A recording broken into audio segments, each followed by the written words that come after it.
Welcome to Snyder's Inc., where the fun never ends. Reactions, gaming, and more with Josh as your friend. Tune in, buckle up, it's a ride you don't wanna miss. Snyder's Inc., let's dive in, feel the ultimate bliss. Hello everybody, welcome to Snyder's Inc. And today we got a wrestling reaction. This is 7 major WWE pushes canceled by suspensions. And we're going to get right into it. Ladies and gentlemen, hit the like button, subscribe button, comment thing down below. Let's go.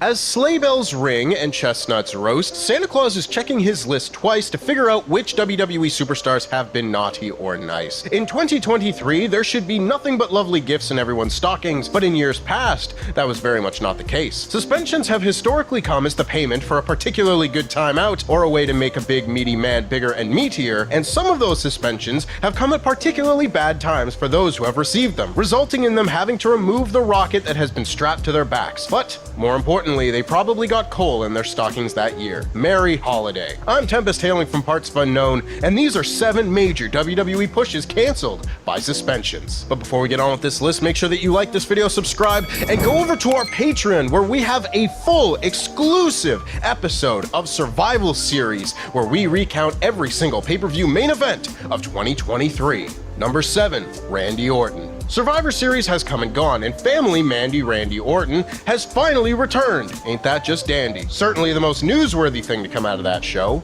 wink. But while Randy seems like a chilled out viper these days, in his youth, he was known as one of the bigger dickheads of the WWE locker room, something that got him on the bad side of talent and management over time. Orton has 3 suspensions to his name in WWE, which you would think would violate WWE's 3-strike policy and result in his termination, but when you're one of the company's golden geese, you can never really be on management's bad side. The latter 2 came in periods where Orton was floating around the card with not much on, but the first suspension came in 2006, the week of WrestleMania. The story goes that Orton smoked some of the devil's lettuce backstage after a match and was suspended immediately after WrestleMania 22 for his bad behavior. Now, those who know me know I get along with Mary Jane, but I don't think blazing up in the studio after a podcast would go down very well. It wasn't in question that Rey Mysterio was going to leave Mania with the big gold belt, but Orton's suspension kept him from being one of Rey's immediate challengers, ending his first resurgence into the world title scene in over a year. Number 6. I mean, that's not really much of an effect, is it? Didn't really affect him that much, because what, he left for a few months, then came back, it was in a major program with Kurt Angle, and then feuded with, I don't know, Hulk Hogan? Don't think it really affected him that badly. 6. R-Truth. R-Truth has played the role of goofball comedy guy in WWE for most of his career, with 20... I'm about to say it had to be 2011, right? Because that's the only time I can think of where R-Truth was really pushed. 11 being the lone example of Truth being a serious character. Well, as serious a character as he could be, as he talked to an imaginary fan named Lil Jimmy, confused acrophobia with arachnophobia, and said the name Air Boom sounded like a sneaky fart. But he was a heel, so it was something different. And this heel run led to a main event tag match against The Rock and John Cena, so it isn't outlandish to say that this was the peak of his WWE run. But that run came to a screeching halt precisely 1 day after that tag match at Survivor Series, as The Miz turned on Truth on Raw, followed immediately by WWE announcing Truth had violated the wellness policy. It was the death blow that killed what little momentum Truth had from earlier in the year, when he actually showed signs of being interesting, and yeah, Truth, unfortunately, that's a big fuck up, because Truth, man, was pushed well. He was seen as something. He's not been seen as something for years after that. Never been a something since, never been even a good mid-carder since then. But he's fun, and he pops me, so maybe it doesn't matter, but like, god damn.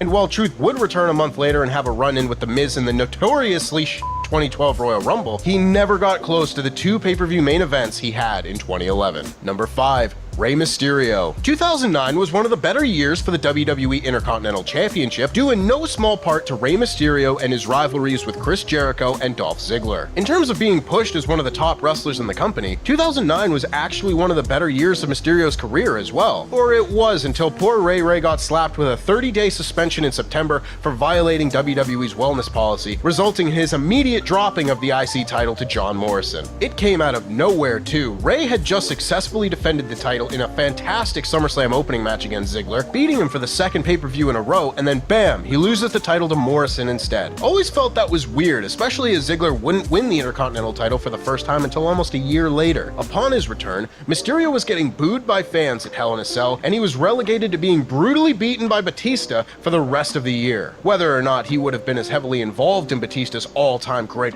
"you were supposed to be my friend" heel turn had he not been excommunicated from the IC title scene, we will never know. But the sharp downturn in the ferocity... In straight fairness, that was in a World Championship match that Batista turned heel. And Batista... I mean, I don't know who he could turn that heel turn wouldn't have been as good if it wasn't Ray there. So, maybe kind of blessing in disguise for everyone except John Morrison. Of Ray's push post-suspension was as apparent as the setup to the 619. Honestly, this entry could have been for the IC title as well, considering that a month after Morrison won the thing, he was losing to The Miz at bragging rights, but a belt can't get suspended as far as we know, so let's move on to number 4, William Regal. Oh, that's what the setup was for the thing. There was a comment that said, Tempest, have you ever watched a ladder match? Of course the title can be suspended. I thought that I was so confused on the context of that. That explains it. Okay.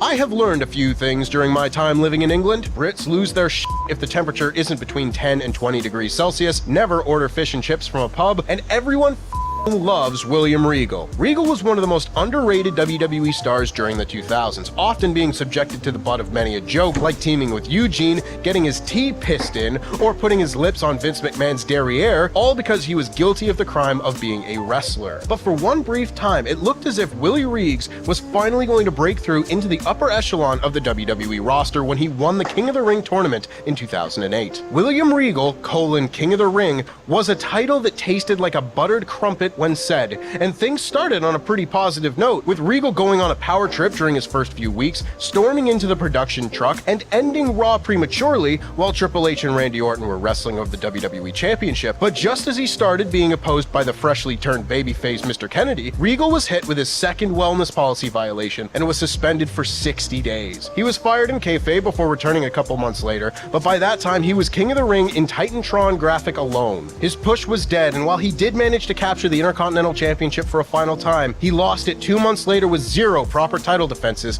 to his somewhat royal name. Number 3, Jeff Hardy. 11-year-old... Oh, poor Jeff. My man's gone through some bad problems. Time after time after time again. Oh, God, poor Jeff. Tempest learned disappointment in wrestling for the first time in his next-door neighbor's basement, learning the news that Jeff Hardy had been suspended and would miss WrestleMania 24. Oh, to go back and let that little Tempest know that everything would work out. The beginning of 2008 was a great time to be a Jeff Hardy fan. He was getting his first sustained main event push in WWE and was seizing the moment, having talked about matches and angles on Raw leading up to a close match with Randy Orton at the 2008 Royal Rumble. He was the runner-up in the Elimination Chamber and then immediately qualified for the Money in the Bank ladder match.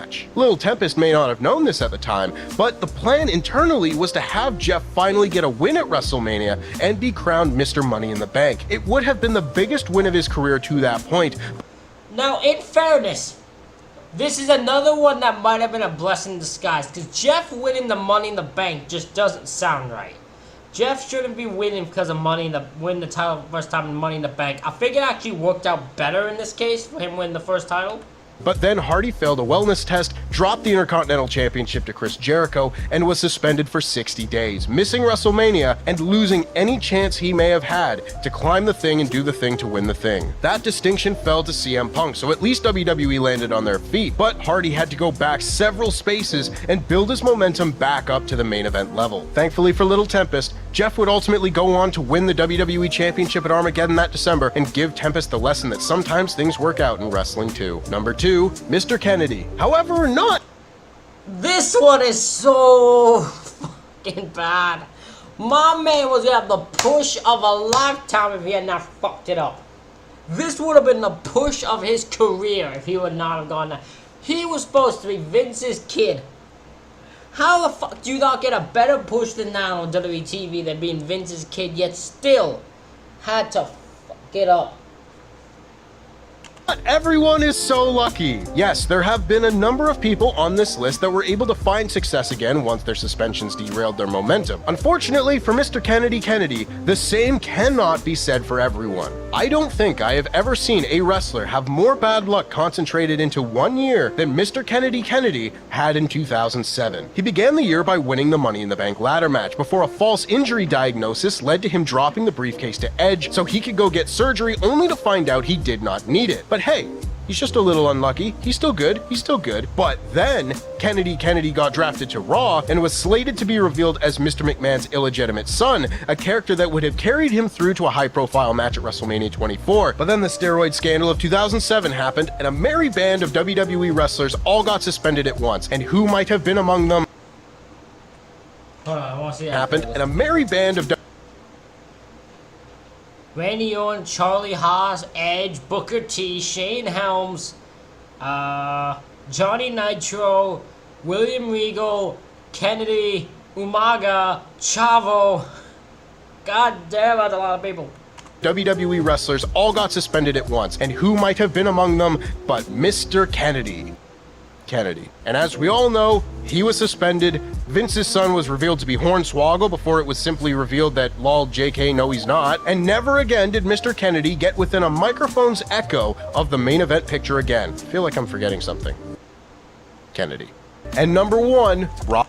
I'm gonna be honest, Mr. Kennedy is one that I'm surprised has not returned to WWE. I'm surprised they've never brought him back. Because I think he's one I just expected to return at some point, but he never has. And it kind of shocks me. Rob Van Dam. Rob was gonna be the champ. This is probably the biggest downfall you'll find. This is probably the biggest downfall you will find in WWE history from suspension leading to thing. Because he was suspended and then never again ever even touched a title. I don't think he ever had a title again in WWE. But then he got something. I'm working on it. It shouldn't be news to anyone that Rob Van Dam is a fan of blazing it up and smoking that herb. I mean, he's practically the wrestling face of weed, but you probably couldn't find a better example of a time not to get high than Rob Van Dam's 2006 arrest while being WWE champion and ECW champion, for all 2 of you WWE CW fans. Just weeks removed from his title win over John Cena at One Night Stand 2006, RVD and Sabu were pulled over for speeding when the Fuzz found 18 grams of marijuana and 5 Vicodin pills on the champ. He may have been able to produce a prescription for the Vicodin, but a drug arrest meant Rob was heading for a suspension, which he received just days later after dropping the WWE Championship to Edge and the ECW Championship to the Big Show. And as we all know, the words ECW Championship and Big Show should never be uttered in the same sentence. Van Dam was then suspended for 30 days, and when he got back, he never returned to the WWE main event picture even for a moment, leaving the company the following year. At the very least, Rob got to make it to the mountaintop before his suspension, unlike dear old Kennedy, but my god, for the fans that had been waiting years to see Rob Van Dam reach WWE's peak, this was a gut punch with the ferocity of the kind of cough you do when you hit the gas too hard. And that's our list. Please, Ladies and gentlemen, that is it for this reaction video. Let me know what you think in the comments. Hit the like button, hit the subscribe button. Thank y'all for watching. I'll see y'all for the next one.